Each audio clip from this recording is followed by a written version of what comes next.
Halo semuanya, pada kesempatan ini saya akan mempresentasikan laporan hasil praktikum IPA tentang percobaan muatan listrik yang disusun berdasarkan modul PDKG 4107, listrik dan magnet serta sumber pendukung lainnya.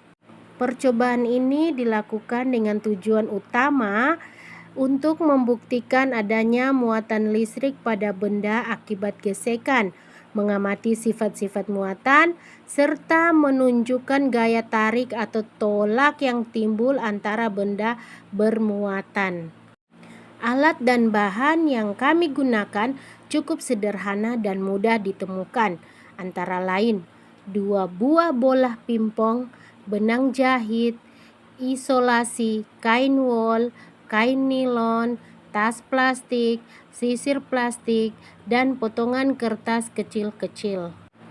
Sebelum masuk ke prosedur, mari kita bahas sedikit landasan teori di balik percobaan ini. Berdasarkan materi, muatan listrik dibagi menjadi dua, muatan positif dan muatan negatif. Suatu benda menjadi muatan akibat perpindahan elektron.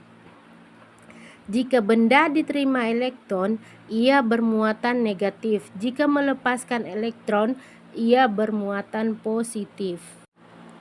Prinsip utamanya adalah muatan sejenis akan tolak-menolak, sedangkan muatan berlainan jenis akan tarik-menarik.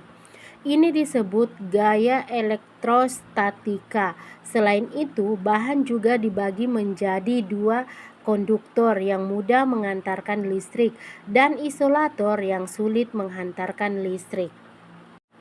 Langkah kerja yang kami lakukan adalah sebagai berikut. Pertama, kami menggantungkan 2 bola pingpong berdampingan dengan bebas bergerak. Kedua, kami menggosokkan sisir atau plastik ke rambut lalu mendekatkannya ke kertas kecil. Ketiga, kami menggosokkan kedua bola pingpong dengan bahan yang sama maupun berbeda seperti wol, plastik, dan nilon. Lalu kami mendekatkannya satu sama lain untuk mengamati interaksinya. Dari percobaan ini kami mendapatkan hasil pengamatan sebagai berikut. Pertama, sisir atau plastik yang digosokkan ke rambut ternyata dapat menarik potongan kertas kecil. Ini membuktikan bahwa akibat gesekan benda tersebut menjadi bermuatan listrik. Namun jika dibiarkan lama, sifat tarik itu hilang kembali karena muatannya berpindah ke udara.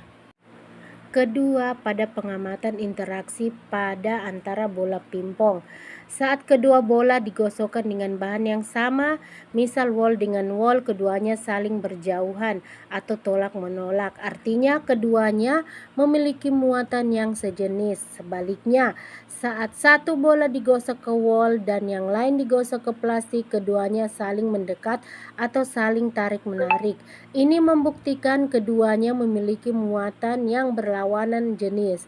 Dari hasil tersebut, kita bisa menjawab pertanyaan-pertanyaan penting dalam laporan. Mengapa benda netral tidak berinteraksi? Karena jumlah muatan positif dengan negatifnya seimbang. Bagaimana jenis muatannya? Jika saling tolak berarti sejenis, jika tarik berarti berlainan jenis. Dan kita juga bisa menganalisis urutan muatan. Misalnya, jika A negatif menarik B, maka B positif dan seterusnya. Dalam pembahasan, kita pahami bahwa gesekan adalah penyebab utama perpindahan elektron. Contohnya, saat ebonit digosokkan wol, elektron berpindah dari wol ke eboni, sehingga eboni negatif dan wol positif. Percobaan ini juga sangat relevan untuk materi SD karena konsepnya sederhana namun nyata. Anak-anak cukup melihat benda menempel atau menjauh untuk memahami kelistrikan. Sebagai kesimpulan, Percobaan ini membuktikan bahwa satu gesekan dapat menghasilkan muatan listrik statis. 2. Terdapat dua jenis muatan positif dan negatif. 3. Hukum dasar muatan sejenis tolak-menolak berlawanan tarik-menarik. 4. Muatan listrik dapat hilang kembali jika dibiarkan lama di udara. Demikian laporan percobaan muatan listrik yang saya lakukan. Semoga laporan ini dapat memperjelas pemahaman kita tentang konsep dasar kelistrikan statis. Terima kasih.